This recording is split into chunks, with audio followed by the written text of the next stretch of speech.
now get the privilege of getting to hear Greg Peterson have a discussion with coaches Mark Schmidt and Jim Crowley. We are blessed to have Greg here, as he does this very often, and he's one of the jewels of our community. So I'm going to leave this to Greg and the coaches. Thanks, George. Team St. Bonaventure's in the Atlantic 10. The Atlantic 10 is a premier conference, but I'm not sure everybody fully appreciates the membership of the Atlantic 10 and kind of how we got there. Every year, it's one of the top 7 conferences in the country. And 2 years ago, it was the 5th best. It was, better than the SEC. And the last time I looked, Kentucky was in the SEC. So it's a great conference. I say it all the time. There's teams in our league that are trying to win the national title.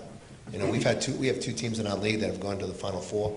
But teams are trying to win the national title. It's in the history of the Atlantic 10, on the men's side, there's been 23 first-round picks. It's a legitimate league. It's a league when you come in and watch the caliber of player. We got NBA players. Every night. The kid Bembry who's playing for St. Joe's this year will be a first-round pick. So you come in. It's a league that gets great exposure. It's a league that doesn't have to take a backseat to any league in the country. You talk about the Big Ten or the SEC or the Pac-12, and we can compete and beat those teams on a nightly basis. So it's a great level. I think from a basketball perspective, anybody that knows basketball knows it's one of the best leagues in the country, and it gets that respect. You came from a program at Xavier. What did you know about St. Bonaventure? I was telling the story earlier. When I was an assistant, at Xavier for 7 years, and we would come up to Bonaventure, and early on in my career at Xavier, Bonaventure wasn't very good. It was something. You look at when you're at Xavier, you look at the schedule, and it's like go to Bonaventure or they come down to us. That's a victory. But as it got late in the 1990s and in 2000, 2001, I remember coming up here. We had a great team. David West, who was a first-round pick, and Bonaventure beat us that night. And I remember going back on the bus with Skip Prosser was the head coach, and we were going back to Buffalo. And I told Skip, I said, I've been in a lot of places, Madison Square Garden and the Carrier Dome, and I said there wasn't a lot of places in the country. My ears were ringing an hour after the game. And when this job opened up, back in 2006 or 2007, I talked to Coach Prosser about it, and he reminded me. He goes, "Remember when we were on that bus when you said it was one of the loudest places?" And I remember that. And, it's got great history, and we've hopefully we've brought it back a little bit. With your accent, Red Sox must have been your team. I'm from God's country. Yeah. It's Boston. So, who was your role model? Carl Yastrzemski. Okay. Yes. Yes. Yeah. Yes. Yeah. Played that green monster like it was the back of his hand. So, what were you thinking when the Red Sox came back from 3 down to beat the Yankees? Something. I was in a bar in 1986 in New York City with 2 of my roommates, and we were up 5-3, and Calvin Schiraldi was the pitcher. 2 outs, no one on base, and I had this old lady come up and give me a kiss, saying congratulations. About 15 minutes later, we had lost. Yep. So it's the Red Sox. It's a baseball town, and when that happened, you hear all the stories about people taking the newspapers and going to the mom and dad's graves and digging it and putting it under the dirt. So it's Boston Red Sox is what it is. So when you finally win it, just good being. It's like when people cried when we went to the NCAA tournament in 2012. The whole city of Boston cried when we won the World Series in 2004. It's a special thing. Yeah. I've been through a number of men's coaches at Bonaventure.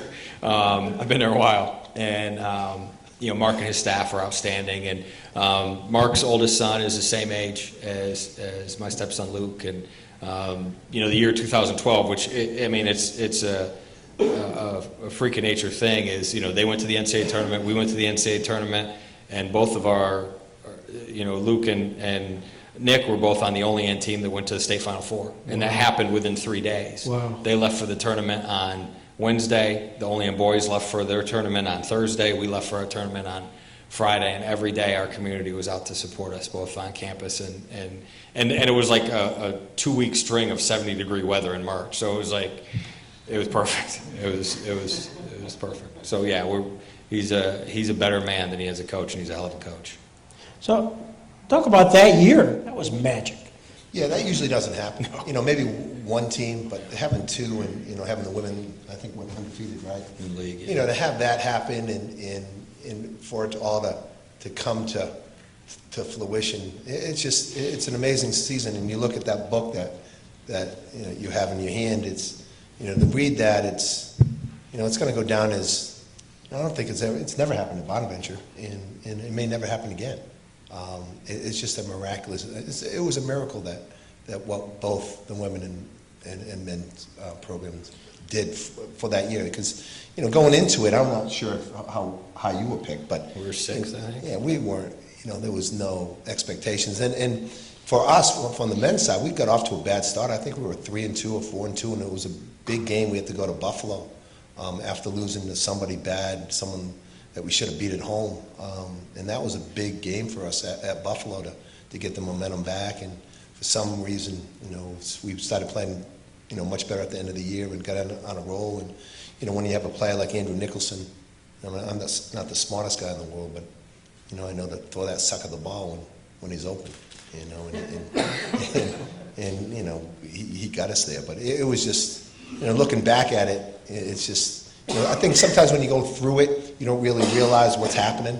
But when you have time to reflect, it was amazing what both programs did. Was there an aha moment for you, Coach Schmidt, during that season where you'd say, I think we're on to something here? I think, after the Buffalo game, where we played really well coming back, from a horrible loss at home, I think it showed me that we had some character guys.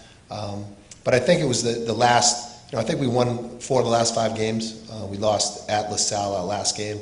But I thought the way that guys handled that loss, and, we had won 4 in a row, and they were feeling good about themselves. And when they lost at LaSalle, which is a tough place to play, and they were upset.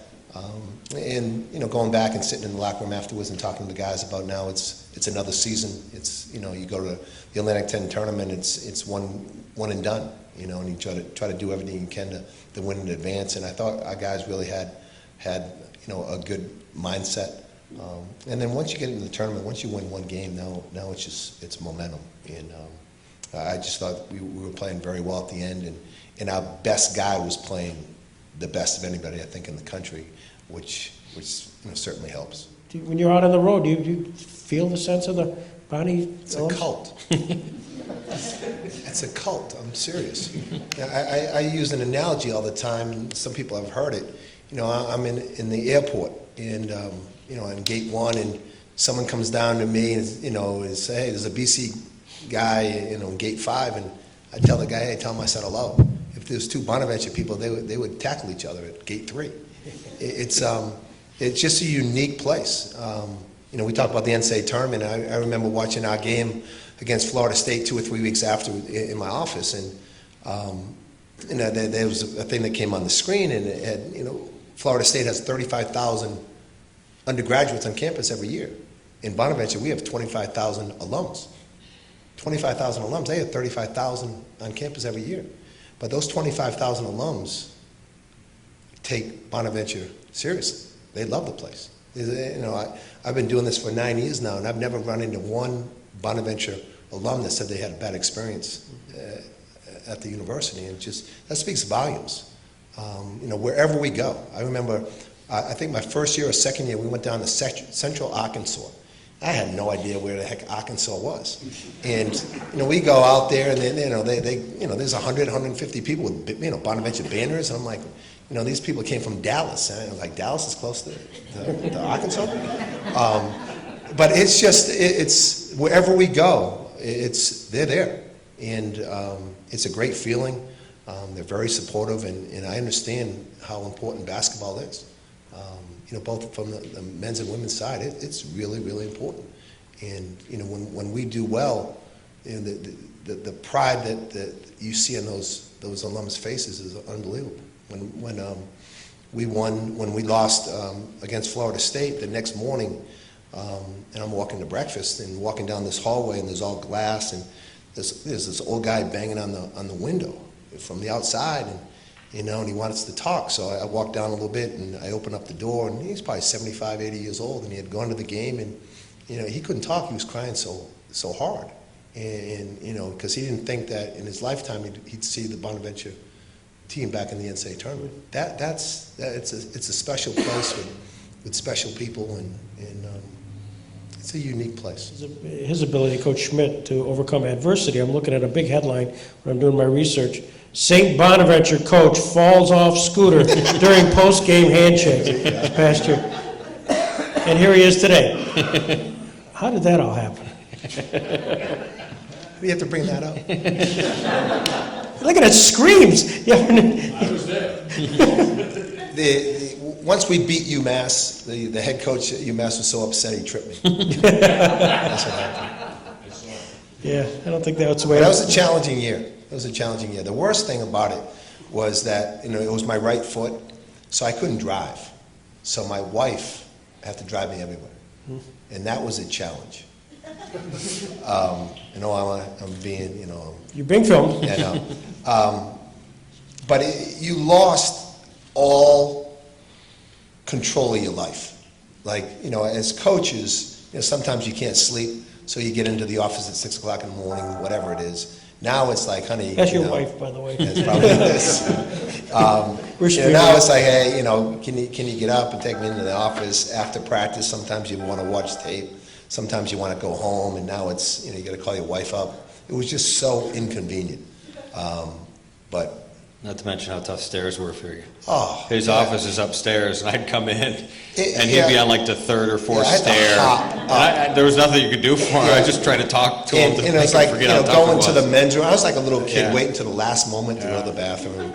In my house, I go upstairs. There's like 5 steps. Those 5 steps, it might as well have been Mount Everest. I couldn't get up the stairs. But I'm glad it happened during the year than after the year, because I love to play golf, and I wouldn't have been able to play golf. I would have been, mentally I would have been destroyed. So there was some positive about having it happen during the year. And especially in front of having that happen, you're on a scooter and you fall over. I mean, this is kind of the laughing, you had that guy, Artie Johnson. Anybody remember Artie Johnson? This is how it happened. It was, after the game, when we won, thank goodness. But there's a lot of things. You go into the locker room, you talk to the team, and then you got to go out and do your radio show, and then you got to go to the media room. So it takes 45 minutes to an hour.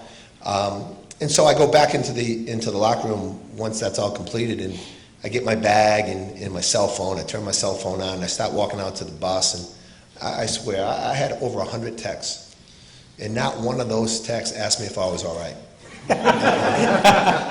Everyone was LOL, ha ha ha. We've watched it 10 times. Talking about my son saying, "Dad, you're going to be on Vines, whatever Vines is, and Bleacher Report, and you're going to be in the not so top 10." But no one. I could have had brain damage. I could have separated my shoulder. No one cared. Yeah, But we got some. I guess any publicity is good publicity. that's right. So it all turned out all right. When you walk into our locker room, there's a huge picture of Bob Lanier. So, part of our job as coaches is to make sure they understand. But Jim's right. When you come on campus, you hear all the stories, you see all the pictures. The thing that's a little bit different is, the graduates of the 50s and 60s, the Niagara Canisius Little 3 was this, that was the game, at the Ord and double headers and stuff. That's changed a little bit now because of the Atlantic 10 and the importance of the Atlantic 10 and the level of play. But you have to remind the guys that, the Niagara Canisius game, that they're really important. We want to win every game, but it's really important for the older alums. That's the game.